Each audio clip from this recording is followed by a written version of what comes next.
Hi there, very good day to you, and welcome back again to this change models. Today's change model is about one of these famous models. We call this Kurt Lewins or Lewins three steps change model. Lewins three steps change model. So let me explain this to you. This model is very important. If you want to bring a change to your organization, you need to change people. How to change people is made using this model, and I love it. It is still applicable, an older model. During World War II, Kurt Lewins, he was a social scientist, was born in Germany, lived in US, died in Canada. He made this theory because the American government gave him the project to change people. The reason was at that time in the World War II in America, there were short supply of meat.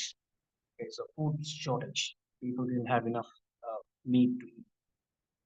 So people usually eat what is they eat chicken, they eat mutton, they eat beef, they eat pork, those kind of meat, or maybe turkey.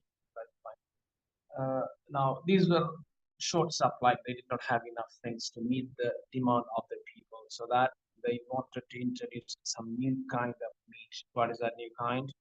They wanted to introduce the horse meat. Horse meat. Can you eat horse meat? I don't know if you are walking. Horse meat is nothing wrong with it. It is a vegetarian and that is clean as well. If you can eat beef, you can eat horse as well. Scientifically, medically, there is no problem. But can you? The answer is usually no, because we are not used to it.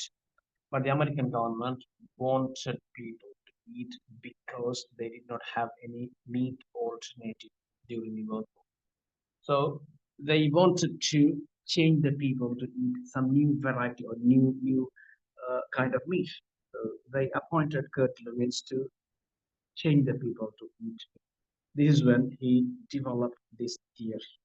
Okay? The theory has three stages: unfreeze, change, refreeze. These are the three stages: unfreeze, change, refreeze. If you look at this image, you can understand what I mean by that. Okay, let's say you have the ice cube. Okay, that is a black color ice cube, meaning you have some black color water. Okay, you have some water and you have put some black color in, you mixed it and you put it inside the freezer, and that freezes. Okay, when that freezes, you will have the black color ice cube. Fine. Now this is frozen. Okay, this is frozen. If you want to add some red color to this black color ice cube, can you add red color to this frozen ice cube? The answer is no. So what you do, you unfreeze. In other words, you melt this black color ice cube. So ice cube become water, become liquid, and you add the red color ink inside, and you refreeze that in the freezer again, and you get the black and red ice cube now. Okay, so unfreezing the black color ice cube, mixing the red color inside.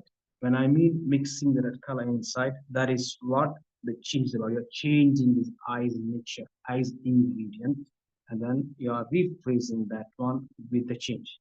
Okay. So now you don't have black color ice, it's gone. You have the black and red color ice. Okay. So you have a different ice now. All right. All right. So unfreeze, change, refreeze. And what is the point of understanding this unfreeze, change, refreeze in your change management? What is the meaning of unfreeze? Or what is the meaning of black color ice cube? Black color ice cube means if you take a personal, you do things, you have your daily routine, and you are frozen with it. That is your daily routine. What time do you wake up? And when you wake up, what you do? What time do you eat your breakfast? And what do you eat for your breakfast? What kind of dress do you wear? Where do you go in the morning? And who do you meet in the morning? And what time do you come back for lunch? Or maybe what hobbies do you go to? And what kind of work do you do in the office? And how do you become? How do you come home in the evening? What transport mode do you take? These are all your usual routine, and you're frozen with it. If you want to do all of these things, nobody wants to teach you what to do, how to do. You know your roadmap. Without your consciousness, sometimes you unconsciously do that. When you are driving your car home, you're frozen with your roadmap.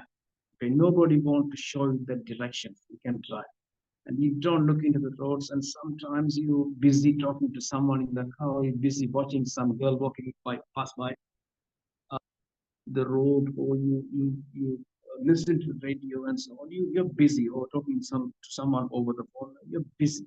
You never concentrate on your driving, you never concentrate on your road, but you never miss your road. The reason is because you're frozen with what you're doing. Okay. And when you cook at home, you may be busy talking to someone over the phone. You hold your phone using your shoulder with your ears. You talk a lot and you giggle. You share all of your things and stuff while you're cooking, but you never put your salt twice. You never over salt. You never make any mess in your cooking because that is one of your frozen behavior.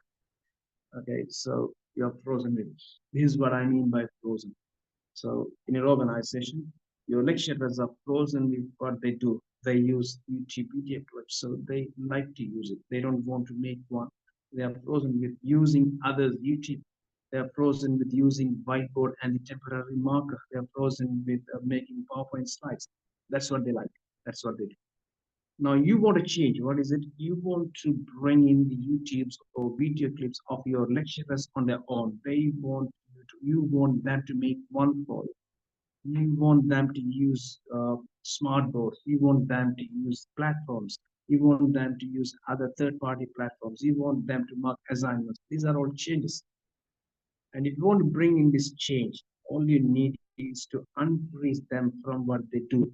And you insert that change inside, and then you refreeze. So change will happen. There is a theory.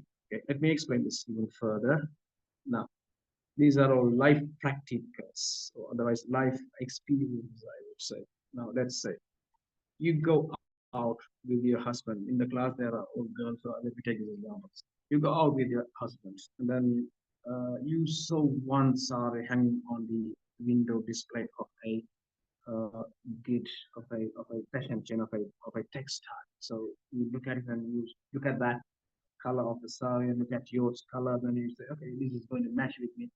That's looking very rich, and I would want. Okay, so you tell your husband, "Can I have this? Can you buy this for me, darling?" And you're frozen now because I want this. Sorry. Okay, that is you're frozen with. And your husband, he need to look into the budget. He wanted to go somewhere to buy something else, and you want this in between an unexpected expenses. So he may be not able to bear this. His pocket is not that capable of bearing it. So he would want to change it. Okay, so you're frozen with what the sari, what you want, and he doesn't want to buy it. So here, if he needs to avoid buying this sari, he needs to unfreeze you, change you, and refreeze you.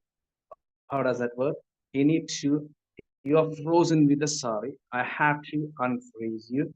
Then again, I have to change you. I have to change your mind. I have to wash your brain. Then I have to change your mind, and then I have to take you away from that. This is what the unfreeze, change, and refreeze is about. How do they do? You would say, yeah, the sari is looking good. That is the right color for your skin. That's fine. I love it, and it would look gorgeous on this sari. That's fine. I like it. But last time I went to Dubai and I brought a sari like this, a better one than this one, a branded one from that XYZ things that came from Germany. And I'm going next month to Dubai as well again. So I can go to the same shop. I'll take some pictures of it. Or I'll show you a WhatsApp video. You select one of those. I'll buy it from there, not here. Another reason that I don't want you to buy this, I'm the CEO of this university or this college, and I have a colleague, a lecturer or my staff, an academic little clerical staff, she was wearing the same sari yesterday. I saw you are the wife of a CEO. Do you want to buy this?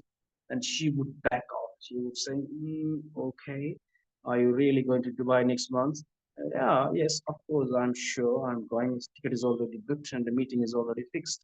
And you would say, okay, don't forget to buy it. So now you have unfrozen her. Uh, you have, how can I say, you have done some work to change her, unfreeze her. And then what you do, hold the hand of your wife and you run away from that street to where you wanted to go. Now you have refreezed her with the Dubai proposal, the Dubai offer that I'm going to bring in the sari from Dubai. So what you do, you change. Okay? And the same story that I brought this one because when I get out from my home where I used to live, there is a ice cream shop in the corner, and every time I take out my kids, they want a cornetto. That is not good to eat cornetto. So I definitely need to change them. So they want it. I don't want them for it. So what I do, I have to unfreeze them, drive the car fast, bring them to some other road down there, and you escape. Okay, this is what or this is how we change people. The same theory that applies in your organization as well. When your lecturers are frozen with certain things, when your academic staff are frozen with certain things, you may have to unfreeze them, change them, and refreeze with what you really want. Okay, so there is a theory. There is easy to understand as well and interesting also.